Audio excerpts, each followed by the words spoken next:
Hi everyone, welcome to today's session. My name is Laura Carla. I am a Veda ambassador. My diagnosis is vestibular migraine. So vestibular disorders are challenging to identify, diagnose, treat, and of course, if you're a patient, live with. A large part of this challenge stems from the invisible nature of the disorder, as well as limited medical training. Our panel discussion today is called ICU, Real Medical Students, Real Patients, Real Conversations, and we are fully aware of the pun. Through today's candid sharing and inquiry, it is our goal that more clinicians entering practice will be equipped to care for their vestibular patients and say, I see you. So today we have a range of students and vestibular patients. I'm just going to do a quick introduction and then I will hand over to each of the individuals. On our student panel, all from Melbourne Clinical School, University, Notre Dame, we have Nancy Wade, Lyra Meehan, Chelsea Piera and Jessica Oakley. First of all, I will hand over to Jessica to introduce herself. Hi, thank you so much for having me. My name is Jessica and I'm in my penultimate year of medical studies. So in a year and a bit, I'll be an intern and I have a real interest in general practice and public health. And I thought this would be a great way to learn more about patients that often get overlooked. Wonderful. Lyra? Hi, I'm Lyra. I'm in my final year of medicine at the University of Notre Dame, and I'm currently at Ballarat Rural Clinical School. And I'm keen to learn a little bit more about vestibular disorders because it's not something that we get taught in the curriculum. And I'm very keen to hear from the patients themselves. Wonderful. Nancy? Hi everyone, my name's Nancy. I'm very excited to be joining you all here today. I am also a penultimate year student at the University of Notre Dame Melbourne Clinical School, and I have an interest in general medicine, adult medicine, and have only, a couple experiences with vestibular disorders, so very keen to learn more. Wonderful. Chelsea? Hi, I'm a final year medical student at Melbourne Clinical School. I've got about 3 more days left of placement before graduating and going into exams. So this topic is something that I really want to learn about. It's something that I feel is a huge gap of knowledge, and I think learning from the patients and their experiences will be a really great opportunity. So thanks for having me. All right, now switching over to our stars of the show, we have got Alicia M, Emma Rogers and Kevin Higgs. I'm going to hand over to Alicia to tell us a little bit more about herself and her diagnosis and the journey through. So, hi, I'm Alicia. I'm from Perth. My symptoms started in 2008, where I was kind of at the height of my career. I just moved into my first home. I was traveling a fair bit for work. I'd been having some weird symptoms on and off on a couple of business trips, but nothing that I was overly concerned about until I woke up one morning with the most debilitating vertigo attack that I've ever had. And I knew immediately that something wasn't right. And this kind of set me out on my crusade where every day I felt like I was in a bounce house. I felt dizzy when I was standing, sitting, lying down. Almost every day was a struggle for me. I, of course, visited my GP. I explained my symptoms and I was diagnosed with what we know now as vestibular neuronitis. And I was assured that after a 6-week period, my symptoms would, of course, subside and I would, of course, feel better after that period. I was also given a medication called Stematil that would help me with my nausea and just help me sort of feel a little bit grounded during that period. And I guess the crux of it is that I had these hopes and dreams of at the end of the 6-week period that I would feel normal again. And that unfortunately didn't happen. So I then visited my GP again and said, I'm not feeling very well again, described my symptoms. I was really juggling a lot. I was still traveling for work and I really had no idea what was happening to me. And my symptoms weren't actually getting any better. My symptoms, I will say, after that 6-week period were actually heightened and were getting worse. It sort of sent me on a bit of a period of visiting a lot of ENTs, neuros, having, hearing tests and whatnot to kind of come out the other side with a diagnosis of anxiety, which I guess is really common the more we explore vestibular diagnoses, and I know Laura has a similar experience, but it's not to take away from the way that we, of course, feel. So that is a little bit about the onset of my symptoms. I guess talking about my journey more fluidly is, of course, being misdiagnosed. I was referred to an ENT for Meniere's disease testing, which of course didn't turn up anything. I had a number of hearing tests, which were incredibly difficult to go through when I really couldn't sit stationary for very long because I felt hugely dizzy. Everything felt like it was moving around me. To kind of wait very many months on a waiting list to see a neurologist, that gave me a lot of hope that I would be diagnosed. Instead, to walk out with an anxiety diagnosis and be told to take some medication and be on my way. So that is a little bit about my journey to date, and I guess I can go into a little bit more detail later if needed. Yeah, that's fantastic. Can I hand across to Kevin? Yeah, hi everyone. Kevin from Britain, 60 years young, and I went down with something called Meniere's 18 years ago. And what I have to stress before that, age 42, I'd never had any health problems in my entire life. I was 2 years into running my own marketing business, driving 30,000 miles a year to see clients. Thought I was invincible. And it was a Boxing Day when we were packing the car to go on holiday with our 4 kids. And I came back, I just loaded one really heavy case in the car, walked back into the house, and my life changed forever. The whole world was just spinning. I remember looking down at, I think it was probably 10 or 11 years old, my youngest son, looking horrified at what was wrong with Dad, because I was like clinging to the wall and not looking very well. And I really did think this is what it must feel like to die. I know I'm a man, so we tend to probably overreact to things more than ladies, but I really thought I was a goner. What didn't help then was I spent 2 hours hanging over a toilet bowl, ended up being naked because I was profusely sweating, constantly trying to vomit, even though there was nothing to bring up. And at the same time as the rotating toilet bowl, the most bizarre noises in my head that, again, to me, it's like brain hemorrhage, brain tumor. What the heck is this? But whatever it is, I'm not very well. And then on top of that, I realized I was losing my hearing in real time. So not a gradual hearing loss that you probably don't detect, but actually going in and out over a course of a few minutes. So my wife nearly called for an ambulance, but we got to a stage where I said, well, actually, I don't think it's getting any worse, and I don't think my pulse is changing. I may live. So we didn't do that. I wanted to lose consciousness because it was unbearable being conscious. That's the only way I could explain it. Eventually, I managed to crawl to bed when the world had stopped spinning, and I felt as though I'd stopped wanting to vomit. Crawled into bed, and then I just slept. I was so tired. I was awoken a few hours later when a doctor had come to visit, which 18 years ago that was possible, that a doctor could come and see you on a Boxing Day. Probably never going to happen now in the UK. But anyway, I got the visit, and that was my first consultation, which was, oh, you may have a virus. I was lying in bed thinking, no, I'm sure I nearly died. But this doctor, I think, to be honest, the doctor, his main job there was to make sure I wasn't actually dying of anything.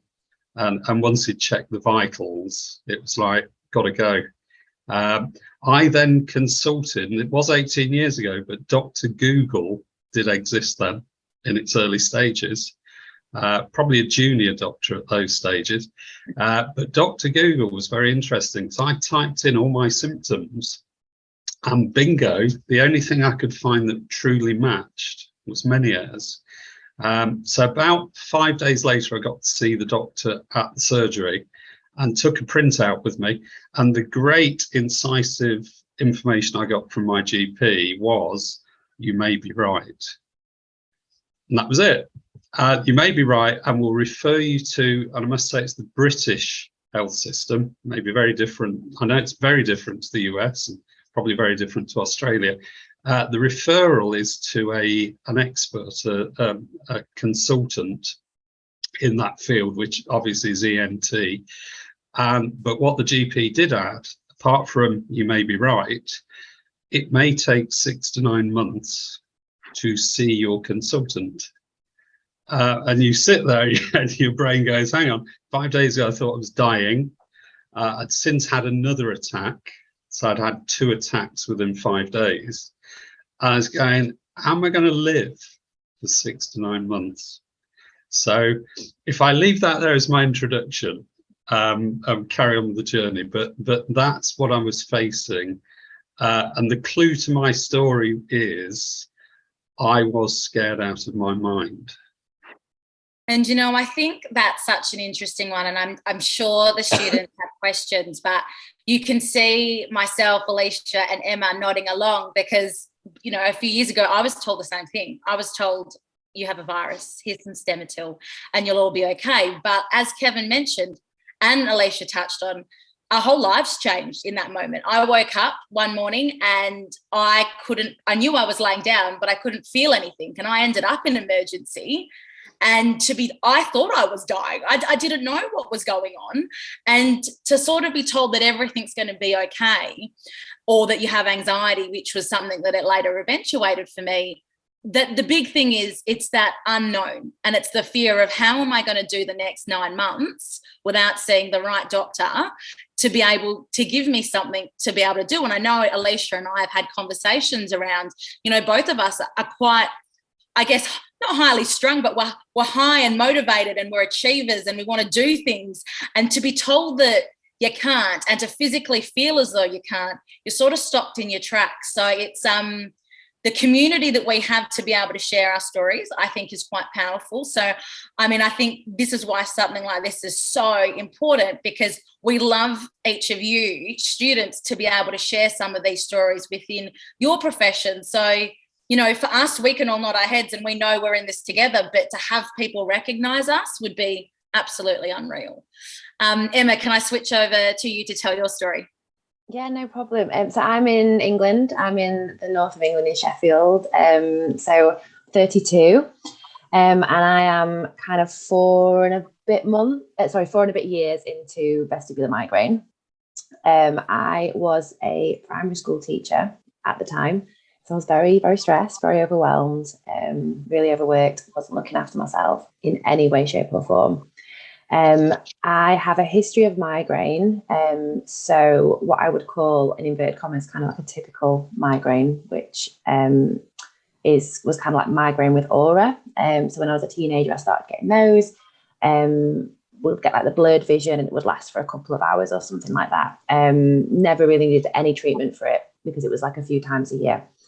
And then in the kind of maybe year before having like my big episode and it going chronic, I had a couple of kind of days where I was like, my balance feels really off and I felt a bit weird. And I think someone else was saying before that you kind of like think, oh, it's fine. Like, yeah, I'm sure I'm just overworked. I'm just a bit run down. So I didn't really think anything of it. And then it sure enough went away. And then I'd actually been over to Australia. So I'd been for a trip. My brother was living over there at the time. And so I obviously had the big flight. It was a really long journey. I came back and I went back into work the next day, which obviously after that sort of travel is just not good for your body. And I remember sitting at my teaching desk and I think I was marking some books and I remember someone just called my name and I turned my head and like, that was it. The whole world just spun around. Luckily, I wasn't teaching at the time, so I didn't have the children in the classroom with me or anything. So I didn't have to worry about that. But I was like, whoa, something really strange has just happened. And it was weird because I didn't have that initial panic of, oh my gosh, you know, what's happening. I was obviously concerned, and I just went to lie down in the staff room for a little bit. But I somehow managed to continue with my working day because I was like, oh, I'm probably just got jet lag. I'm just overworked. I'm sure it's, you know, I'm sure it'll pass. And then when I went home and then over that weekend, I was like, this isn't going away. This is not getting better with sleep. It's not getting better with, you know, anything else. And then something in my gut was like, this is not just a quick fix. And I remember my parents saying to me, in a couple of weeks' time, Emma, you're not going to even be worrying about this. You know, it's going to be a speck, you know, on your time, you know, on your life and stuff, and that you won't even remember it. But something in my gut was telling me that it was obviously a little bit more serious. And it was getting worse then. The symptoms were getting worse. So I initially went to a GP. So similar sort of story, went to a GP. She was amazing. You know, she did everything that she could. But, you know, as you were saying before, she didn't have the answer of vestibular migraine, certainly. And I think she said it was potentially Meniere's was mentioned, labyrinthitis was mentioned, all these words that I'd never heard of before. Like, oh my gosh. Obviously vertigo was mentioned, visual vertigo as a diagnosis was mentioned, which I now know probably isn't even a diagnosis in itself. And then ended up paying to go private, because obviously, as Kevin was saying, it's the NHS here, so things happen very, very slowly. So I paid to go private and went to see an ENT, and he said that I had visual vertigo, and he was like, you'll be better in 3 months. And I was like, 3 months? There's no way I can do 3 months of this. This is horrendous. Now 4 years later, I'm like, 3 months would have been fine. So yeah, saw him. Didn't take medication for a very long time because I was a bit unsure of the diagnosis, and I thought I wasn't confident taking something for something I wasn't 100% sure of the diagnosis of. Anyway, kind of fast track to sort of a year and a half later, I found someone on a vestibular support group who was mentioning vestibular migraine. And again, similar to what Kevin was saying, I kind of self-diagnosed and was like, my symptoms are matching up to this person. I have a history of migraine. This is maybe making a bit more sense for me. So then I pushed for an appointment in this hospital in London, which was the Royal National ENT, which obviously I'm in Sheffield. It's a pretty big distance, but I'd had it recommended. Went down south and they thoroughly assessed me and they gave me the diagnosis of vestibular migraine. And I cried because I was like, finally, I feel like I've got something concrete to work with. And yeah, sort of 4 years later, and here I am. But I will kind of leave my story there, and then obviously other questions can come after that. But yeah. Wonderful. I guess, you know, I will hand across to the students to ask questions, but we've all had very similar journeys. I know we've sort of briefly touched on anxiety and that feeling of what on earth is going on. And I think what a lot of people relate to Emma is you have a gut feeling. And you know that it's there and you got to keep pushing. And I remember doctors telling me at one stage I had generalized anxiety disorder. And I don't doubt, and I will not say I didn't have anxiety going on, because I did have anxiety, but I knew it wasn't an anxiety disorder because I knew there was something more to it. So I'll hand across to Jessica, maybe to kick us off with some questions, and then I'll hand it over to the panel to start answering them. Sure, thank you. I think I should just begin by saying that they're all really moving stories. And I think what really stood out for me is that you could all pinpoint the moment when you knew something had changed. And that actually brought me to tears hearing each of you say that, because I think as doctors and future doctors, you know, we see so many patients that it's hard sometimes to remember that patient's life could have changed forever. And you all remember that exact moment. And so that was pretty powerful to hear. And I guess another theme I noticed was that first interaction with medicine, that first GP consult, that first doctor. And it sounded like you all were a little bit dissatisfied, maybe Emma a bit less so. You sound like you're like, but is there anything that we could do if we come across a patient like this? What might have been a little bit better to hear, or what would have made your experience a little bit better? I can see Alicia and Kevin. Kevin's got a big grin on his face, so I might kick over to him first. Right. This takes a few minutes to explain. What could they do better?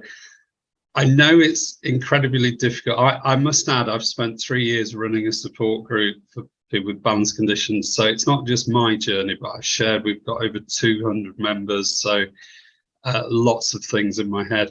What if you did it is so different, so many different flavors of balance condition. There are people who do get a virus and get better in 2 weeks. That does happen. There are people who will, sadly, very small percentage, who never physically or physiologically get better with extreme conditions. And then there's a whole heap of us in the middle who kind of do get better by hook or by crook, but it can take a year or 10 years, or my case, 15 years. So it's really difficult. And we get this as clinicians or doctors. You can't sit there and go, you're going to get better, because you don't even know what it is.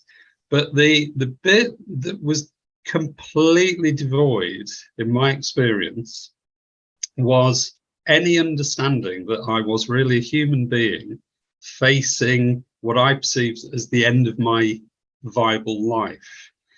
And if I just sidetrack, I had a huge mortgage, 4 young kids and a new business. And it wasn't even the spinning world that was my problem. It wasn't my own personal health that was the problem. It was, how the heck do I explain to my wife and my kids that I might be a failure and I can't support them? And that was that's the humanity that's hidden beneath the symptoms. And that my one message today, above all, to anyone in medical world, you get trained, obviously, a bit like, simplify it, electricians or carpenters. How do we fix that leaking tap? How do we get the electrics working again? So all the focus is on the symptoms and the cure. And we often then, I think, we get overlooked. We're the people behind it. And what I really wanted, which I know is almost impossible with those first consultations, is, right, understand, most people do get to a better place. Understand it's quite natural that you're scared to death. Understand it's quite natural you're now going to spend the next countless hours, days, weeks, months, hyper-analysing everything, this hyper-vigilance. It's not going to help you much, but it's normal. And also, I know it wouldn't make much sense on day one, but it with balanced conditions, it's to explain most people, if not all, the mental health issue will become bigger than the balance symptoms. Even though you may not know that in day one or week one, eventually you might, because unlike an example, if I break my leg, it's great. Everyone sees it's in plaster. Nobody asks me to walk, let alone run. And guess what? If I sit down or lie down, I can actually rest that bit and forget it's there, and forget my leg's broken. With this hidden disability, the second I wake up, I am going, can I balance? Can I see straight? Can I hear? What's that roaring tinnitus that never leaves me? And that's incredibly tiring, especially as what I call a balance condition newbie, where you excuse the pun, but you don't know which way's up. And all this hits you. And I know it's impossible in the single consultation, especially with a GP that's dealing with loads and loads of things. But my one message is, please give us hope. Tell us we're not going to go, we're not mad, that there are lots of different balance conditions. And of course, I explain the reality that until they're diagnosed, it could be any particular flavour. But it might, what we do in a support group is, okay, we're not clinicians, so we probably get away with a little bit more. We actually say to everyone, things will get better. You will get to a better place. The truth is, you will, even in those rare situations where your physiology cannot improve, your mind will get to a better place. And if only someone could have told me that in the first 8 years of my condition, I would have sailed through it so much better. Instead, I spent 8 years in isolation in my own head, thinking any day now I'm going to be a complete failure to my family. And it shouldn't, but it gets to the stage where you think you might be better off out of the world, and that's not good. But excuse me, that's how bad it can get. So my experience, how do you deal with that in one consultation? You don't. But that's where I think you could look to external support systems. And as doctors, I tell you the one thing I would do for every condition I was ever treated as a doctor, I'd find out if there are external resources as support groups, because you guys are never going to have the time to spend with each patient as you would need to explain all these intricacies of not just what's the symptoms, what's the diagnosis, but how the heck do I live with all this? And that's from, and just sum up my view of this is, as a doctor, what I would recommend is what I call a 1-to-1 ratio. For every 1 minute you spend talking about the symptoms and the medical side, spend 1 minute talking and treating the human being. And don't be afraid to say, but how are you seeing this? How are you perceiving this? How is this affecting your life? I know you haven't got time to deal with that then, but it will give you a view, a perception of, is that patient really crumbling, or are they coping well with it? Because if they're crumbling, they're not going to respond very well to any treatment anyway. No, that's so true. Now that's No, I'm really sorry for the long insightful. answer there, but it's so emotional. It's so scary when you go through it. And talking about it today just brings it all back. You relive it. I want to add to that as well, and I'm going to switch over to Alicia because I know I've had many conversations with her because we've sort of travelled the same path. And what really got me about Kevin's is that it is that fear of failure. It's that fear that, I can't tell you how many times I thought, is this in my head? Like, am I going mad? And because it's invisible, as Kevin said, broken leg, you can fix that. Give me the broken leg. I would have rather that. But, I remember being at work and the bathrooms were 20 meters down the hallway. And I would wait until I was absolutely busting to have to go down there because I'd be hanging onto the wall and people would look at you like, I can't see anything wrong with her. She's over exaggerating. And that emotional, as Kevin said, it's the actual diagnosis itself versus that mental and emotional, like that journey you go through. It's when you talk to other vestibular warriors that you just think, oh my goodness, how did I do that? But I know Alicia's going to have a lot of insight into this, so I'm going to switch across to her. I'll try not to add too much to the basket, but I will say, I think just to add to Kevin's synopsis of what it's like, you need to imagine your entire life being literally thrown upside down. So we're talking about, I was 24 years old. I was in the height of my career. I was traveling. I'd, just moved into my first home. And I woke up one morning and I had no idea what was going on. And when Kevin says that it's really emotional, it actually really is, because you turn to a place where you're like, I'm alone. I didn't understand what was happening to me. And you turn to a GP and you turn to the medical professionals to tell you what's wrong with you. And in turn, they literally told us, don't know what's going on. They would give you a misinformed diagnosis. It makes you feel like you're crazy and you're in your own thoughts. And I can't even stress to everyone here and outside of this call how alone that really makes you feel. I thought that everything that I was feeling was in my head, purely because of what I was feeling was invisible. No one around me could even see what I was going through. The fact that I could stand there and feel like the floor was moving out from underneath of me, no one could feel that. No one can see that. Only I can feel that. But for a medical professional to tell me sorry, but that's just anxiety. Here, take some medication and you'll be better by, tomorrow or the next week.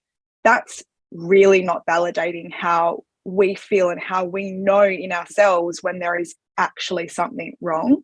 So for me, from my perspective, from 14 years ago, please listen, because we really know when there's something wrong. It's not like we're coming to you and we're, looking to have a misdiagnosis. We're really looking to you as a professional to tell us what's wrong, because we think we're going crazy. The walls move around us, the floor moves underneath of us. I couldn't even get in a car. I couldn't ride in lifts in everyday corporate offices because I felt like the underneath of the lift was falling out from underneath of me. I couldn't even wait at stop signs in local traffic because the traffic I thought was going to run me over. Like, the simplest of things became so confusing and so debilitating for me that I thought exactly the same as Kevin, that I thought I was going to have to admit failure, that my entire life, everything that I had worked hard for was just going to drop to the wayside. And it's that mental and emotional toll that this takes on your life. And if you don't have the correct support systems in place, I'm just not sure how you would get through and cycle through something like this. It's really hard. And I will say that to everyone over and over again. You will never wake up in one day and feel okay. It almost feels like it's going to take a lifetime to feel okay again. But when you come out the other side and you put in the hard work, it almost feels like you've achieved something that's so amazing in your soul that you can conquer this. It just, having a vestibular, I call it a vestibular something, because you never really know when it's going to rear its sort of ugly head again every now and then. I would say over the years, I've just learned to live with it, and I'm in a really good place right now. But in those early days, I had to say goodbye to many things and many people that I thought, were a support system to me that maybe weren't. I had to say no to a lot of things that I would ordinarily say yes to. I had to get rid of a lot of stress from my life. I had to do a lot of things that I probably shouldn't have had to do when I was so young. Oh, that's powerful. I am going to flick across to Lyra to ask her next question, and I'll get Emma to answer it if that's okay. Thank you to all of you sharing your journey to diagnosis and giving us an insight to what it's like living with a vestibular disorder. I wanted to ask you about what supports were available to you at diagnosis and what advice or resources we can give our patients. I think the biggest thing for me, it felt like they weren't quite sure which specialist to send me to. I think you've got ENT, you've got neurology, you've got the audiovestibular stuff. And it was like, I felt like I was going to the wrong person, and they would say, go to neurology. I'd go to neurology, they'd say, oh, maybe ENT. Go to ENT, you need audiovestibular. So I felt like there wasn't somebody who was just going to specialise in what I needed. So I think in terms of, I don't know, I didn't feel like there was somebody that was like, I'm here, I'm going to specialise in this very specific thing that you're going through. And obviously there are kind of elements of each of those things within it, as far as my understanding goes. But yeah, it didn't feel like I had that person until I got to that appointment in London that they went, yep, we know what vestibular migraine is. This is what we think you've got. I'm 99.9% sure that that's it. And then even then, I think the resources were very just, again, this is related to vestibular migraine, but it was like standard migraine treatment, which obviously can definitely work for a lot of people and can help bring a lot of relief. But it's going to be a lot more than just, let's cut some food out of your diet and take some supplements. Like, it's going to be, they talk about the kind of treatment pie, and it's a complete lifestyle transformation, and you need so much support with diet, mindfulness, therapy. Like, it's like a 10-pronged attack. And to be just given a leaflet that's just for general migraine that maybe someone who has one migraine a year would get, it feels a little bit like it's been underestimated and undervalued in that respect. And I guess the other thing is, relating to medication, it's, again, there's no vestibular migraine medication, which would be amazing if someone wants to invent that. That would be fabulous, but it's trial and error with that as well. So again, you're kind of given all these options and you're like, which medication? And you just want to know which one have I got the best chance of getting better with. So yeah, I would say just as much information as possible, I guess, without it being overwhelming, but knowing that there's like this holistic side to it as well as the kind of medication side of it as well, I think would be really helpful now looking back. And I think as well, you touched really well there, Emma, is I remember getting a pamphlet that had the Migraine Diet on there when I got my vestibular diagnosis. And I, similar to you, had suffered from migraines earlier on. And I was like, what is this? So I literally went on Google, went on Facebook, and I did what Kevin did and Dr. Googled it. And I came into contact with, that's how I got in touch with Veda. That's how I was able to connect with other Veda ambassadors. And that was really, while I found a diagnosis and was able to get treatment and go through a diet, it was actually the community that I will always be the most grateful for. So I think that's where it's really important that if something like a balance disorder comes into play, Veda are the first ones on your lips to get them in touch with, because, as we all know, there are some fantastic ambassadors out there. We've got the Dizzy Cook, we've got M. Eggleton, we've got Alicia's page, and the other pages where it's people sharing their symptoms and their stories. And the real thing there is we feel like it's okay because it's normal. There are so many other people who feel like just us. Kevin, did you want to add something to that? Yeah, and if I just add, I get there's so many different journeys, flavors of conditions and journeys through it. So I was lucky in a way. I was facing 6 to 9 months wait. I couldn't. I'd got a business to try and keep alive. I was lucky we could just afford to pay to get to see a local consultant. Thank goodness I did. Mine was really straightforward to diagnose. I'd got the classic hearing loss. And so it was a slam dunk. I'd got Meniere's. So I didn't go through what an awful lot of balance sufferers go through, which is this misdiagnosis, no diagnosis, which is another sheer form of agony, heaped upon agony of a balanced condition. So I was lucky there that I got a pretty straightforward diagnosis. So that bit wasn't the issue. But what was the issue, and remember this is 18 years ago. So I mentioned Dr. Google before that had pointed out what I probably had, and it turned out to be Meniere's. The very first website I went to, and I wish I could remember what it was, but it's whatever it was, it doesn't exist 18 years later. That first website that was dedicated to Meniere's, the home page said, you better learn sign language because you're going to be profoundly deaf and you may not walk properly. Now, that website may have been created by someone who'd had the most awful journey and was fighting against the world. But that was so scary. Now, the trouble was 18 years ago, there was very little else to support you. And as we've just said, the number one place to refer people to is Veda, because Veda will not only talk you through most of the flavors of balance conditions, but lead you to then further resources and potentially support groups. So that would be the number one resource.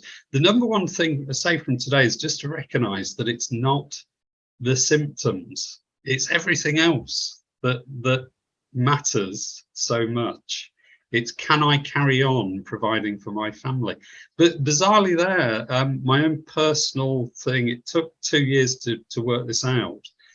It was the fact I was going to let my family down financially that was the biggest problem.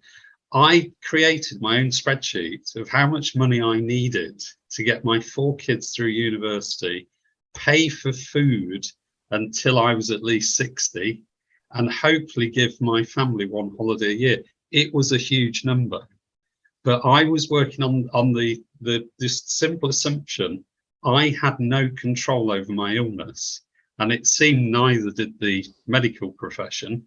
So if it was going to, many errors can come onto the other side of your head as well and cause even more trouble. So I was working on this assumption: I can't control that, but if I focus on earning money, at least I'm doing something. And that was my way of finding positive direction. Just worked for me because I was running a business. But back to just what could you do? An interesting little experience last year in Leicestershire.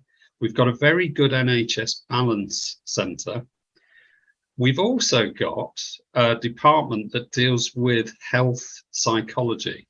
So these guys don't treat people who have got just a mental health issue. They treat people who have got anxiety or depression resulting from another health condition. Now, typical of NHS, and I think the world's probably the same, that department exists in Leicestershire, but good luck in finding a similar thing in any other county in the country. But what was interesting there, and I do think this happens throughout the world in the medical profession, you all work in your own silos. Emma mentioned about neurology or ENT, and here's a shocker. In Leicestershire, there is this wonderful health psychology department. Their number one patient list comes from chronic pain sufferers, people who wake up every day and are in pain. That obviously plays with your mind badly. And it was by chance I met the lead psychologist of that department, and we talked through all the symptoms of people with chronic pain and how the psychology department treated them. And I sat there and I said, do you realise 98% of what you've just said applies to most people with a balance condition? And then I said, how many people have you had referred to you in Leicestershire with a balance condition? None. None. Because the balance centre, which is staffed with the most amazing people, didn't even know that department existed, and they had no idea they could refer their patients at no cost to their department or anyone immediately to the health psychology department. Now, that's one good thing we managed to achieve last year. We introduced two departments in the same hospital to each other, and they now treat balance condition patients for health, mental health issues. I would say that story would exist in Australia too, so it definitely applies to us to consider what else exists there. So, but if you can, with Vida's excellent, and try and just encourage patients to explore non-medical support, whether that's mindfulness, whether that's just counselling, whether I tell you, one of the biggest positives we've seen in every experience I've had in the balance community, when you get to talk to someone like you who's got similar problems, challenges, symptoms, it's like winning the lottery. It's going, God, I'm not insane. This is happening to another human being. And the irony is, you guys, especially if you specialize in balance, every hour you're meeting one after another of people who have very similar challenges. Because let's face it, if you've got a dizzy problem, really doesn't matter what the cause is, it's going to affect your life in many similar ways. So you meet all these people, and the one thing you never try to get us to do is go and meet any of them. Because you work in silos and you've got patient confidentiality and all that, but it's nuts. You meet thousands of us, but don't encourage us to get together out of hours and away from your valuable time. That should, if I had my way, I'd make support groups an essential mandatory part of medical treatment. Not taking up your time, but you say, number one, here's a referral, here's a link, go visit Vida. They've got an amazing list of support groups. go and watch the videos. But I tell you, the number one thing we found with anyone with a balance condition, get to talk to someone like you is brilliant. And normally the next thing they do is say, would it be all right if you'd speak to my partner? Because even partners, our partners, I've been married 35 years, they don't get it. They look at you, go, well, you look fine to me. You sure you're not pretending just to get out and going to that party? You sure you're not pretending so you don't have to go shopping? And it would be wonderful for our loved ones to understand it's not us. So I implore you, with all you learn, all you do, that thing about meeting thousands of us, use that to suggest to people, you might well benefit from talking to others. Always, I would say, in a controlled environment under an organisation such as VIDA or a bona fide support group. But it's the most wonderful thing we can do. It is winning the lottery. It like, is, isn't it? It's like, just so Alicia and I, luckily, we live in the same state, and when we met, it felt like we'd actually known each other forever, because we just understood each other in a way that you just can't, I don't know, you can't explain. Did you want to add to that one, Alicia, as well? I think for me, it was really different. So when I first fell down, it was 2008. Yeah, sure, we had Dr. Google, but I never had any support groups that I could lean on. None of my friends had ever been through anything like this before in their life ever. And I didn't really have anyone to lean on or talk to, because I felt like the more I talked about it, the more they kind of went, oh, do you still feel like that? Oh, that was months ago. Even talking about it with my partner at the time, who is now my husband, I just stopped talking about it. And people thought for a period of time, oh, she's gotten better. People stopped asking me at work, are you okay? You know, to Laura's point, we would hold off going, you know, to the toilet or to the kitchen, or those types of really simple things, of fear of hanging onto the walls, or that it was too far to go. Just those really simple things. But it's that really psychological and emotional toll that it takes on you as a person. I had to let go of many things in my life so that I could actually heal and grow, and consistently get better, you know, with the help of a lot of the things that Emma talked about. It's a whole life. It's a whole holistic change. It's not just a 1, 2, 3 step thing. It's a whole 10-point challenge that kind of goes all around in a figure 8 and comes back. And some things work, you know, from month to month, and then it might stop working and you might need to be challenged to do something different. But for me, I never had those support groups. I retrospectively really only kind of fell into a support group after I had my daughter and I was diagnosed with chronic migraine and chronic vestibular migraine.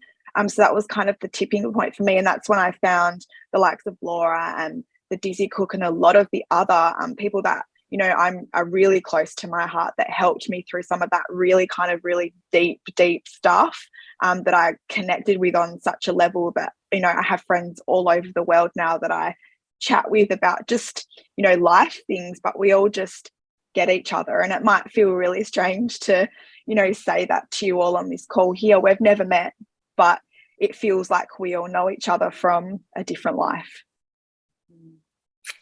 Nancy, do you have a question that you'd like to ask the panel?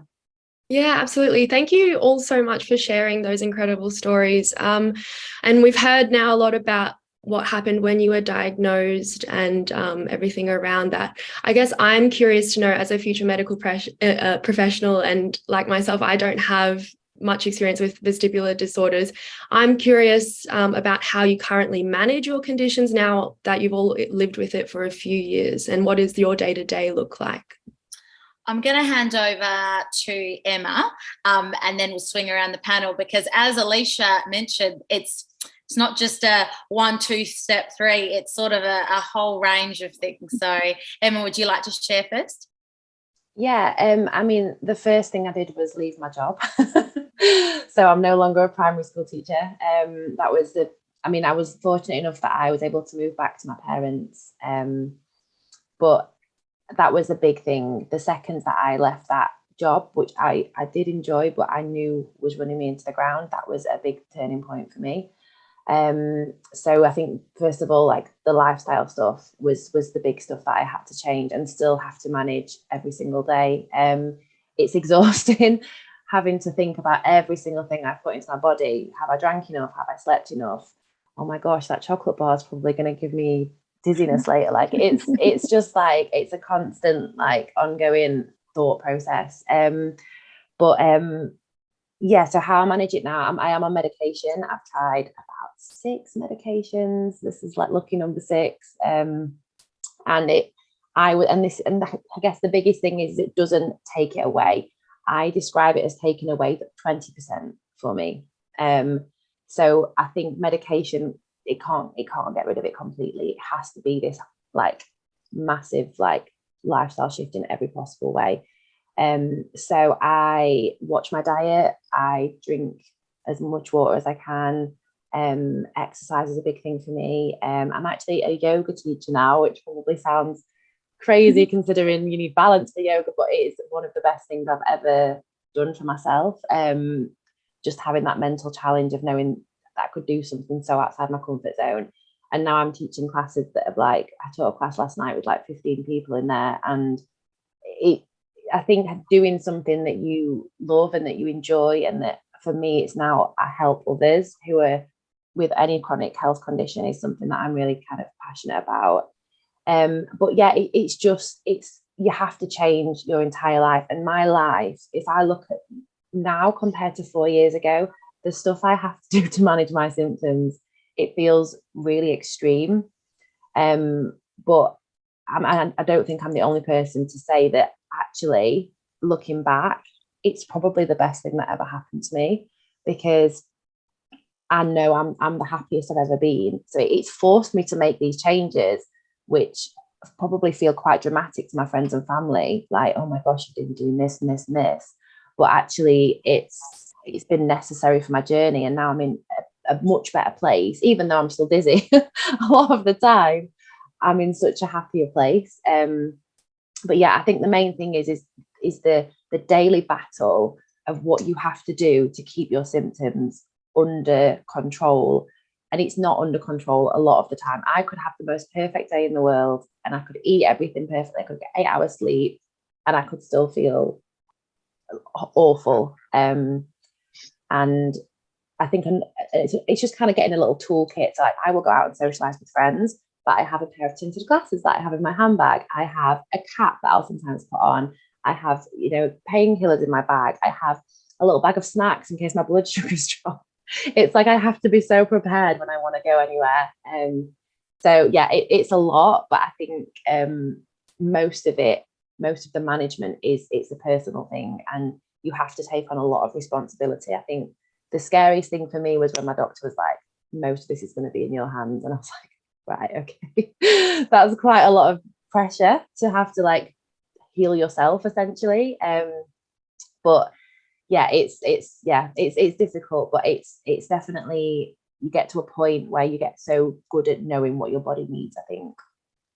I can relate to that 100%. And I've said that before too, is while I look back on the last 4 or 5 years and I think, oh my goodness, how did I do that? It's made me a better human being now. I think from that general awareness, because I reckon I could have run myself ragged 24 hours a day, because being high strung, high functioning, I just want to keep going and keep kicking goals. But this was the only thing that really slowed me down and got me to step back and take a look. Kevin, would you like to share? Yeah, it's great what Emma said. The thing that made me smile was your toolkit. Remember, I'll explain, I'm towards the end of my journey now, but for literally the first 8-9 years, my toolkit was a plastic bag and a toilet roll. Which Balancer will know why, because my fear was having an attack anywhere, anytime, and vomiting and having a total mess. And instantly, I had no idea if there were support groups around for the first 7 or 8 years of my condition, because being a pig-headed, stubborn man who thought I was invincible, one, I couldn't ever admit I was ill or vulnerable. So joining a support group would be tantamount to waving a white flag. Two, in those days, there was very little discussion about mental health or support for anyone. You were meant to just tough it out and do it yourself. An example of that, I ran my own business, had my own staff, a small company with 8 staff. I wouldn't discuss my Meniere's with the people I employed. You know, the other way around, we get a lot of employees saying we don't bring it up, we're worried we'll get fired or made redundant. I was actually their boss and I wouldn't tell them. And incidentally, still to this day, certainly men will confess to me they delayed joining a support group because the same thing, they feared that would become their identity of being ill. And there's even this shows you how the mind games we put up with. Before I started a support group 3 years ago, I honestly thought, I wonder if talking to lots of dizzy people every day would somehow kickstart my Meniere's. It's so illogical, but these things, your mind is a football being kicked around by a balance condition every day, and that however strong you are leaves scars that you may never recover from. But the great thing that has been said by Alicia and Lara is, I know I am a better human being because of having Meniere's. I've faced adversity and challenges I didn't know existed. I'm a lucky one. I've come out virtually the other side.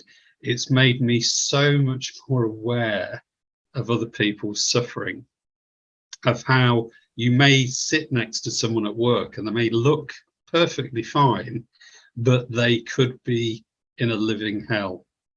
So for that, I can't, you know, some people don't believe me, but I am so much a better person through having that.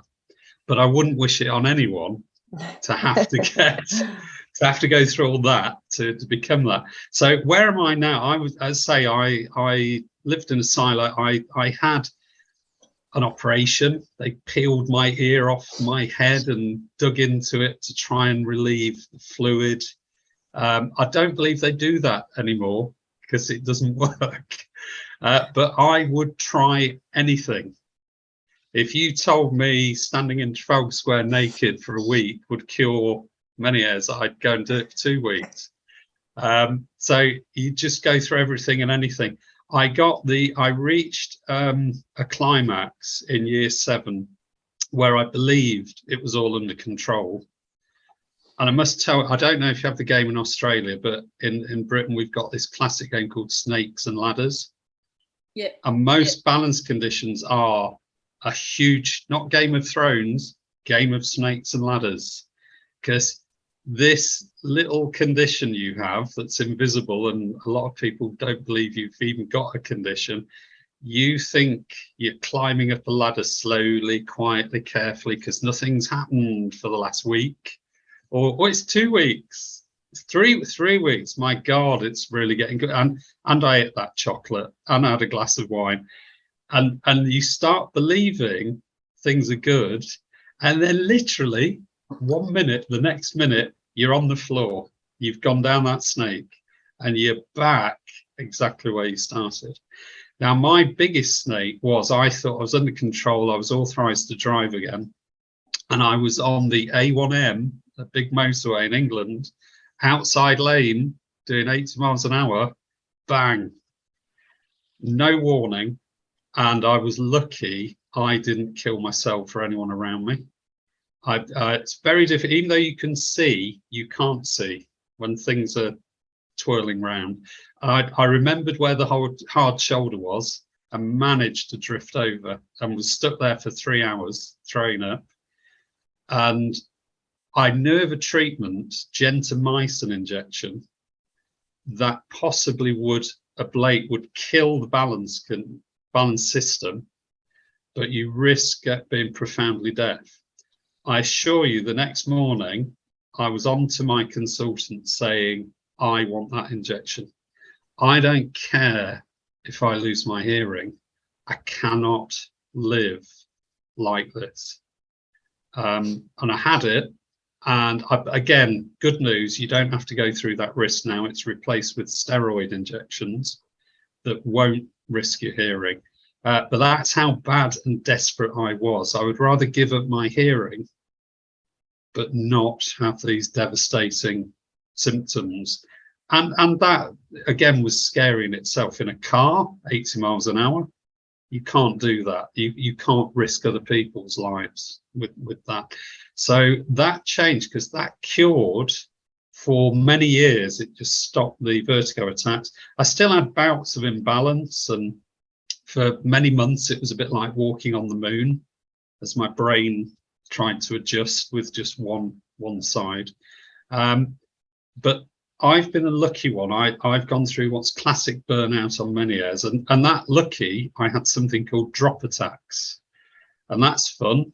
You have no warning, and it feels like someone is pushing you over.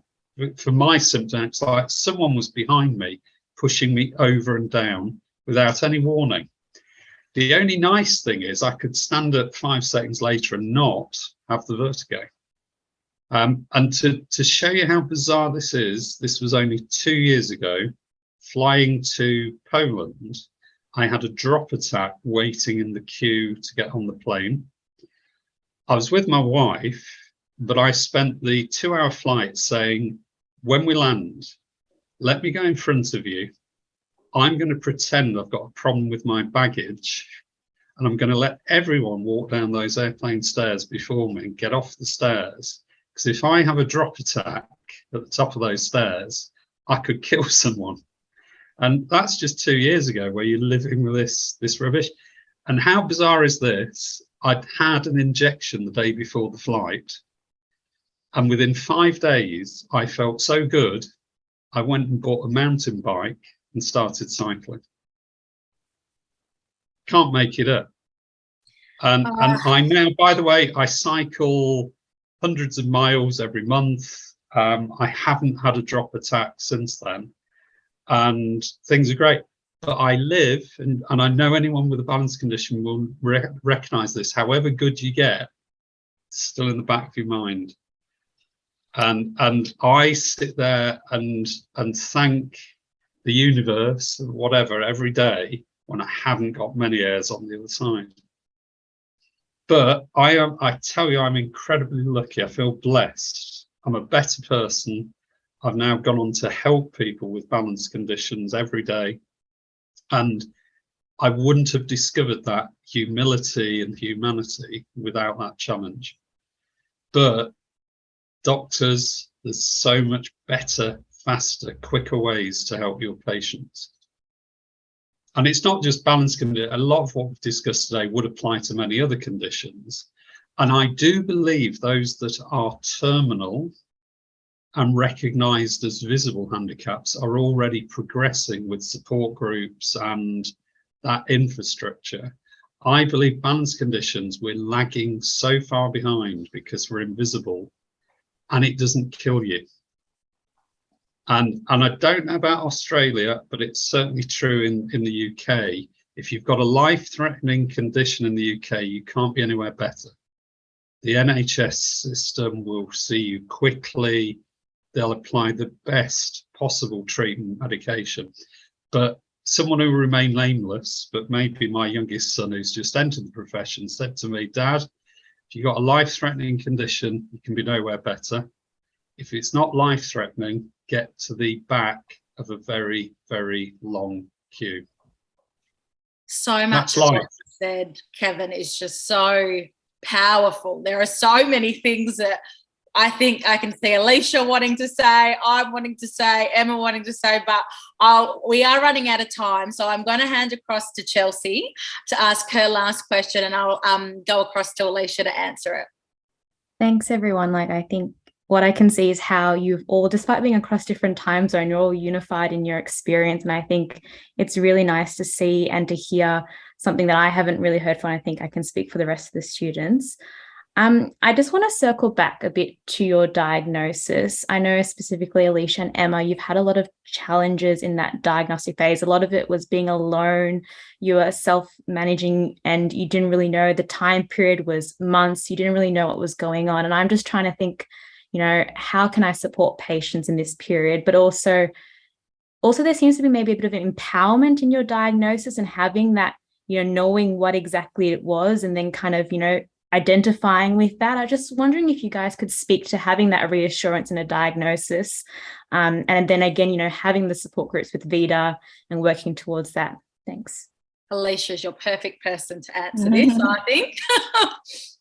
Look, I think for me, I went almost a decade without being diagnosed, but I always knew, I knew what was wrong.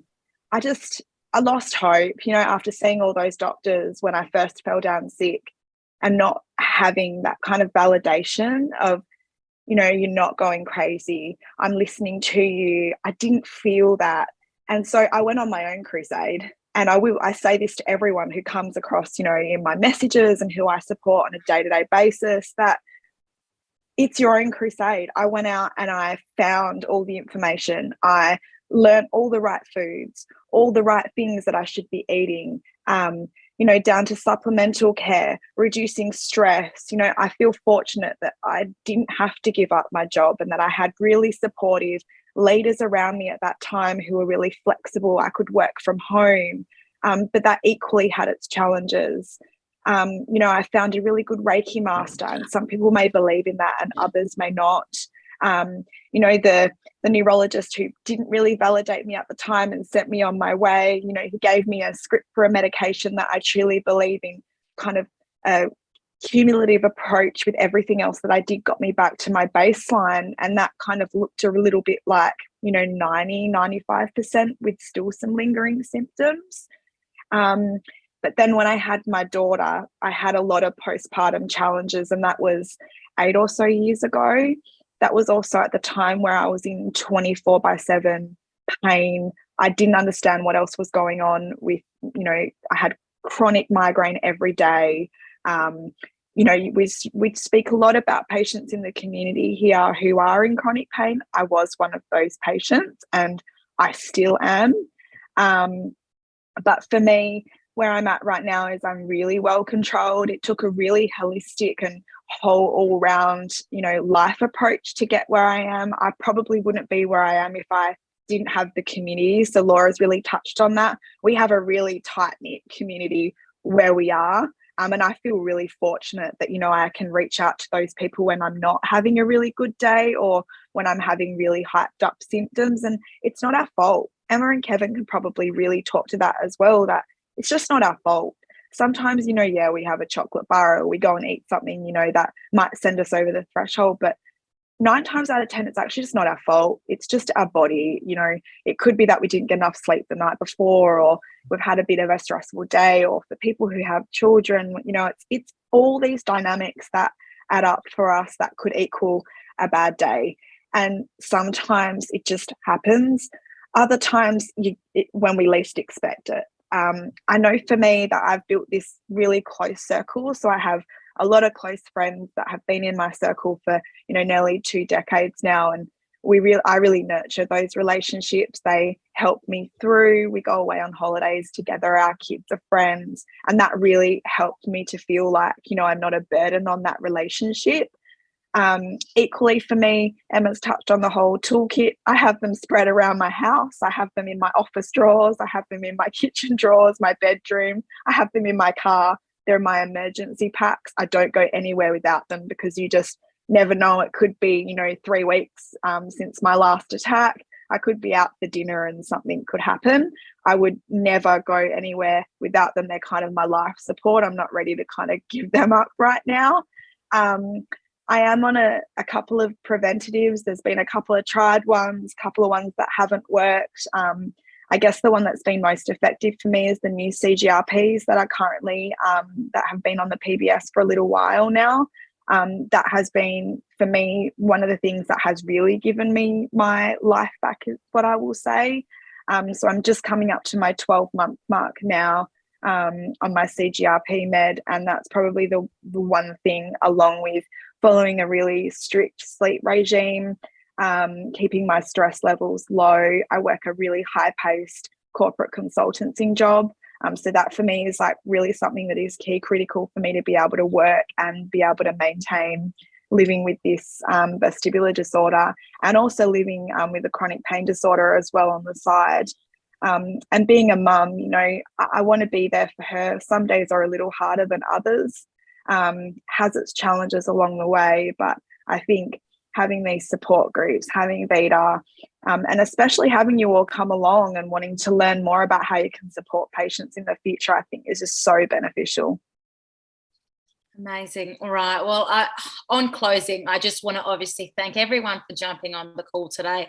I think for many of the students, you see that between all of us, we've all gone through similar journeys, however different. I mean, there's so many different types of balance disorders, but I guess the big thing is there's no quick cure, and it's something that we all have our individual journeys. And I guess it's like I mentioned before, we'd love you to be able to share some of these stories and sort of key more into Vita and our community, because we'd love nothing more to have the medical profession actually understand and see what it is we're going through.